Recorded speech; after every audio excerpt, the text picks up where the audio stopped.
দীর্ঘ প্রতীক্ষার অবসান। পূর্ব রেলের আমঘাটা ও কৃষ্ণনগর শাখায় আজ থেকে চালু হলো ইএমইউ ট্রেন।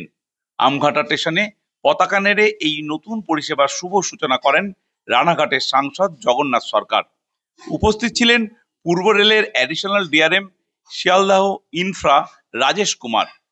একসময় ন্যারোগেজ লাইনে কয়লা ইঞ্জিন ও পরে ডিজেল চালিত ইঞ্জিনে ট্রেন চলত। ব্রডগেজে রূপান্তর ও ইলেকট্রিফিকেশনের পর অবশেষে ৮.29 কিলোমিটার এই শাখায় আধুনিক ইএমইউ পরিষেবা শুরু হলো। আগামী ১৭ই নভেম্বর থেকে নিয়মিত ৩ জোড়া ট্রেন চলাচল করবে এই সেকশনে। কৃষ্ণনগর থেকে ছাড়বে সকাল ৬টা ৪৫, দুপুর ১টা ৩০ ও রাত ৯টা ১৫ মিনিটে। আমঘাটা হল স্টেশন থেকে ছাড়বে সকাল ৭টা ৮ মিনিট, দুপুর ১টা ৫৩ মিনিট ও রাত ৯টা ৩৮ মিনিটে।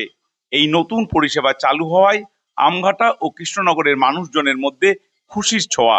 জগন্নাথ সরকারের প্রচেষ্টায় কেন্দ্রীয় সরকার, কেন্দ্রীয় রেল মন্ত্রী আমাদের অশ্বিনী বৈষ্ণবজির উদ্যোগে আজকে এইটা সফলভাবে আজকে এটা চালু হলো।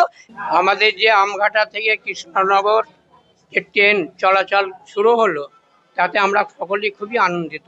যাদের সঙ্গে দৈনন্দিন কলকাতার সঙ্গে সম্পর্ক রাখতে হয়, সমস্ত স্তরের মানুষ ভীষণভাবে উপকৃত হবেন। আমরা কৃতজ্ঞ প্রকাশ করছি ইন্ডিয়ান রেলওয়েকে। আমাদের একটাই আবেদন ইস্টার্ন রেলওয়ের কাছে যে ট্রেনটি যেন শিয়ালদা পর্যন্ত এবং শান্তিপুর পর্যন্ত যেন চালু হয়।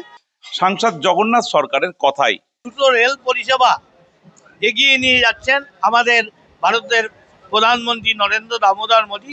তার সঙ্গে সঙ্গে আমাদের রেলমন্ত্রীও তিনি যথেষ্ট তার যে ভাবনা চিন্তা, রেলের যে উন্নয়ন তিনি করে চলেছেন। অশ্বিনী বৈষ্ণবজি, তাকেও উভয়কে আমরা ধন্যবাদ জানাই। এই বৈষ্ণব তীর্থের সমস্ত মানুষ সহ সারা বাংলাবাসী, তাদেরকে আমরা ঈশ্বরের কাছে প্রার্থনা করি তারা দীর্ঘায়ু লাভ করুক এবং রেলের উন্নয়ন করুক, ভারতবর্ষকে ১ নম্বর স্থানে পৌঁছে দিক। অনুপম মদক, আকাশবাণী সংবাদ, আমঘাটা, নদিয়া।